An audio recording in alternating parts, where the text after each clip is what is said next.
Hi there, John Moore here, and I am a shamanic practitioner and teacher from Maine in the US. And I want to talk to you about shamanism and modern allopathic medicine and modern therapy, psychology, all of these things and how they kind of work together. And the reason I'm telling you this, well, there's a lot of reasons why I'm telling you this, but the main reason is I just had a negative, thank goodness, COVID test, and don't have any symptoms, but I was exposed to somebody who was later diagnosed with COVID-19, and I'm taking precautions. I am vaccinated. I do believe in vaccines. I'm not going to get into an argument online with anybody about vaccine science or anything like that. This is me, and I am scientifically minded, even though I'm also spiritual.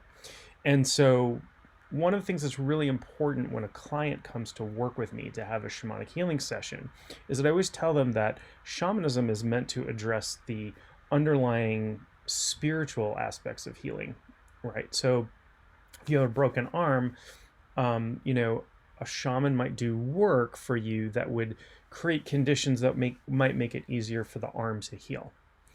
But the shamanic work is not going to set the bone. That's happening on the physical plane, and so your bone needs to be set, put into a cast.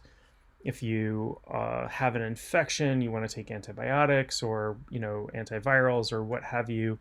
I always tell people that shamanism works really well in conjunction with modern medicine. In fact, I have been in training now with a number of physicians who are going through shamanic training, which I think is fantastic because I really love integrative medicine. But why not take advantage of the best of every possible world if you have some healing to do? In my own life, I came into shamanism as a result of being diagnosed with PTSD in my early 40s. And really, it was a method for me to overcome some pretty serious childhood trauma. And along with the shamanic work that I did, a tremendous amount of self work, I was also going to a regular psychotherapist and dealing with trauma that way. I decided early on not to take antidepressants because the problem wasn't specifically depression.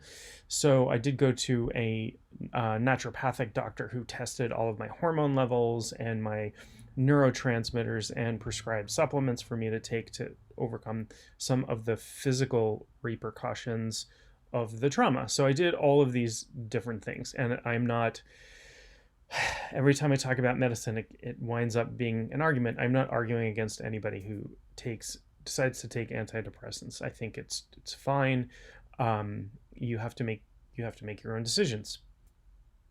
That was a decision I chose to make a different decision for my own personal reasons that worked out for me.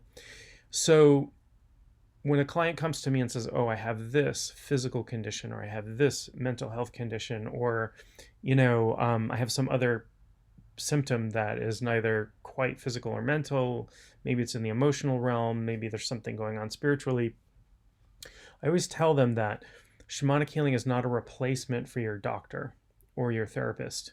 You want to continue whatever treatment you're doing. And sometimes after a session, somebody feels fantastic or energized, or they've been dissociated and now they feel more grounded or something. And that's fantastic. I love it when that happens. But that might not last. And, that might be an indicator that some movement has been made, that some supports have been put, some spiritual supports for healing have been put in place. The other aspect of that is a lot of people come and expect what we might call miraculous healing, meaning like instantaneous healing. Like during a session, I've got cancer and my cancer goes away in a single session.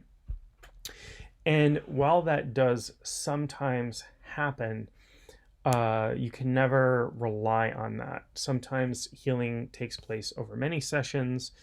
Sometimes people have a history of trauma. I had, many years of childhood trauma that I had to work with shamanically, and it took me a long time. It took me many years of doing my own self work, seeing other practitioners, having them do soul retrieval for me and other types of work. And So it wasn't instantaneous, it was incremental. I was getting better and better over time, and was more and more able to stand on my own 2 feet, and the supports, the spiritual supports for healing took place. So the old, the faith healing thing, where people walk into a faith healing tent or what have you, and somebody lays their hands and they're cured. Sometimes, I'm not going to say whether or not that's a true thing. There are scam artists out there, unfortunately, but very frequently people have these sort of instantaneous better feelings, these results. I'm cured. I'm this. I'm that. But that isn't, it's not a cure. It's a relief. It's like taking a drug. The drug might help you move your way along the path, but most drugs are not a one-time and you're done thing. So for antibiotics, for example, if you took one antibiotic pill and you had an infection and your doctor had prescribed 7 days of antibiotics, and you were like, well, I feel fine after one day, I'm going to stop taking it, well, your infection's going to return. And so very frequently shamanic healing can take place on a level that is underneath everything, provide the support for mental, physical, emotional healing, energy body healing to take place. But that takes time. And the same is true for any form of healing. You can get Reiki to heal your energy body, or acupuncture, or take some herbs, or what have you. But those things most often work over time. I've had some personal experiences with like instantaneous healing of things, but you can't rely on that. And that doesn't mean that these things aren't working. They do work. They do work to support your healing and your well-being, and get you past some things and give you extra strength or extra power to heal, all of these things. And they're good things. But when you go into any healing situation with realistic expectations, what happens is you wind up not being disappointed, and disappointment can create this emotional problem where I guess I'm not going to heal from this, and that affects our beliefs. Where if you take the relief that you got and wow, that was amazing, I got some spiritual power from this healing session, I got some support that I needed to heal, and so my healing can carry forward in an efficient manner.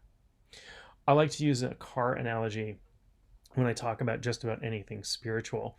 So I talk about firing on all cylinders, right? And if you don't know anything about cars, they have these pistons that go up and down inside the cylinders, and they pull in a little bit of vaporized gasoline, which is ignited, and that causes the pistons to move, which causes your car to move through some mechanics.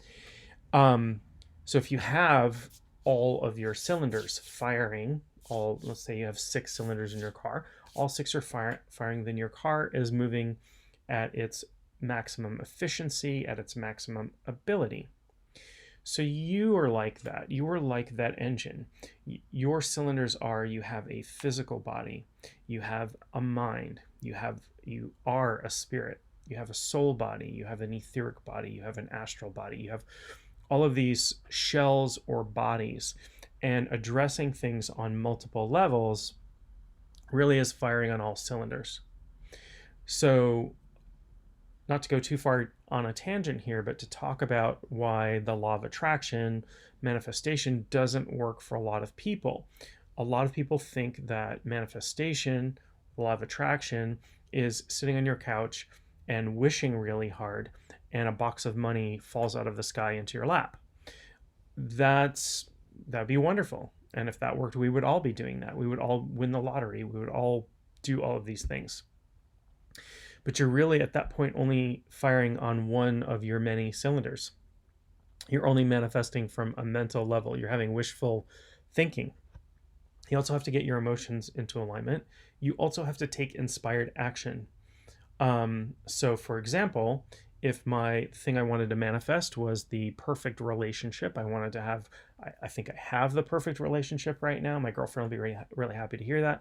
But let's say I didn't, and I wanted to manifest the perfect relationship, and I locked myself in my room and I focused all day long on this perfect relationship I want to have, and my emotions were aligned and all of these things, it's still very unlikely that it's going to happen for me because I'm not leaving my house or meeting people in any way.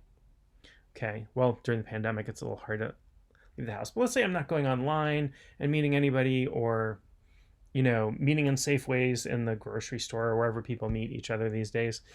So it's very unlikely that's going to happen. So again, if I do shamanic healing, if I went to a shaman and I said, I've got